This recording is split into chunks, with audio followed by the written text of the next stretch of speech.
श्री गणेशाय नमः. भवकानन वैश्वानरा अज्ञानतम छेदका भास्करा पूर्ण साक्षी परात्परा भक्ता खरा सदयतु. गंगाजळ जैसे निर्मळ तैसे तुझे मन कोमल तुझसी सविता प्रेमळ सत्वर त्याते पावसी. विशेष गंगाजळाहून आपले असे महिमाम पाप ताप आणि दैन्य तुमच्या स्मरणे निवारते. स्वामी चरित्र कराया श्रवण श्रोते बैसले सावधान प्रसंगाहुनी प्रसंगपूर्ण रसभरित पुढे पुढे.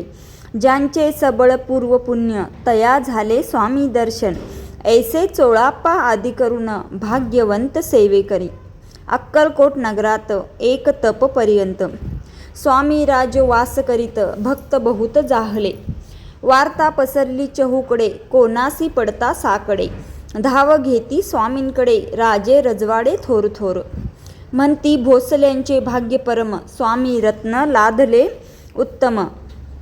नृपतीही भक्त निस्सीम स्वामी चरणी चित्त त्यांचे.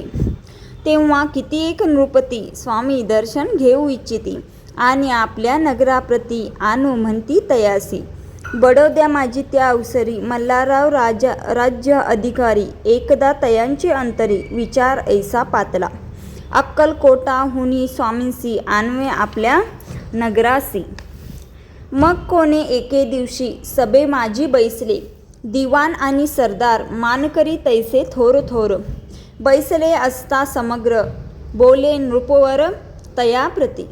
कोणी जाऊनी अक्कलकोटासी येथे आणील स्वामींसी तरी आम्ही तयासी इनाम देऊ बहुत. त्यांचा राखू मान लागेल तितके देऊ धन. ही वटपुरी वैकुंठ भुवन वस्ता स्वामी होईल. कार्य जाणुनी कठीण कोणी न बोलती वचन कोणा एका लागून गोष्ट मान्य करवेना. तेव्हा तात्यासाहेब सरदार होता योग्य आणि चतुर.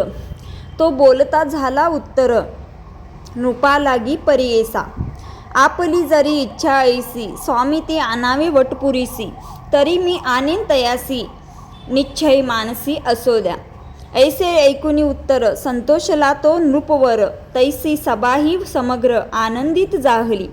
संजीवनी विद्या साधाया करिता शुक्राजवळी कच जाता देवी सन्मानीला होता बहुत आनंदे करून. नृपतीसह सकळ जने त्यापरी त्यात्यासी सन्माने गौरवनी मधुर वचने यशस्वी हो म्हणती तया.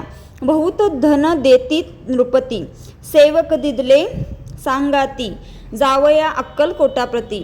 आज्ञा दिली तात्या ते. तात्यासाहेब निघाले सत्वर अक्कलकोटी आले. नगर पाहुणी संतोषले जे केवळ वैकुंठ पाहून स्वामींची दिव्य मूर्ती आनंदित झाले चित्ती. तेथील जनांची पाहुणी भक्ती धन्य म्हणती तया ते.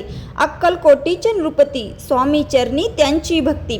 राजघराण्यातील युवती त्याही करती स्वामी सेवा आणि सर्व नागरिक तेही झाले स्वामी सेवक. त्यात वरिष्ठ चोळापाधिक सेवेकरी निस्सीम ऐसे पाहुणी तात्यासी विचार पडला मानसी. या नगरातून स्वामींसी कैसे नेऊ आपण. अक्कलकोटीचे सकल जन स्वामी भक्त झाले पूर्ण. स्वामींचेही मन रमून गेले असे त्या ठाया. प्रयत्नाती परमेश्वर प्रयत्ने कार्य होई सत्वर. लढवून युक्ती थोर कार्य आपण साधावे असा मनी विचार करुनी कार्य आरंभिले तात्यांनी. संतुष्ट राहावे सेवकजनी ऐसे सदा करीताती. करोनी नाना पक्वाने करीती ब्राह्मण भोजने दिदली बहुसाल दाने याचक धने तृप्त केले. स्वामीची या पूजेप्रती नाना द्रव्य समर्पिती जेणे सेवेकरी संतुष्ट होती ऐसे करीती सर्वदा.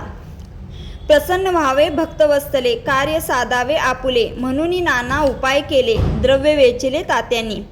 ऐशी याने काही न झाले तेले तितके व्यर्थ केले. तात्या मनी खिन्न झाले विचार पडला तयासी. मग लढविली एक युक्ती एकांती गाठुनी चोळापाप्रती. त्याज लागी विनंती करती बुद्धिवाद सांगती त्या.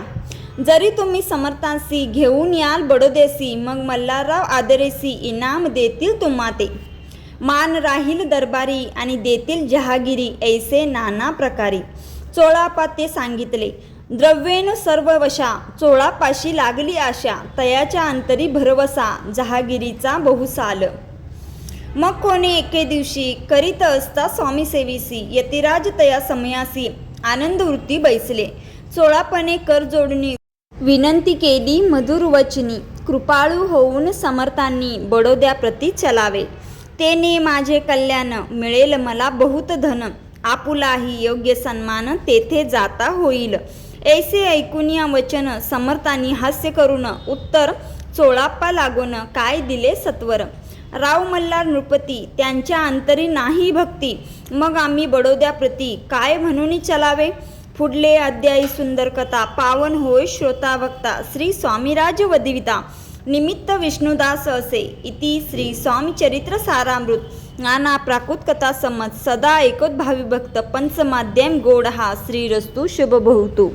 धन्यवाद.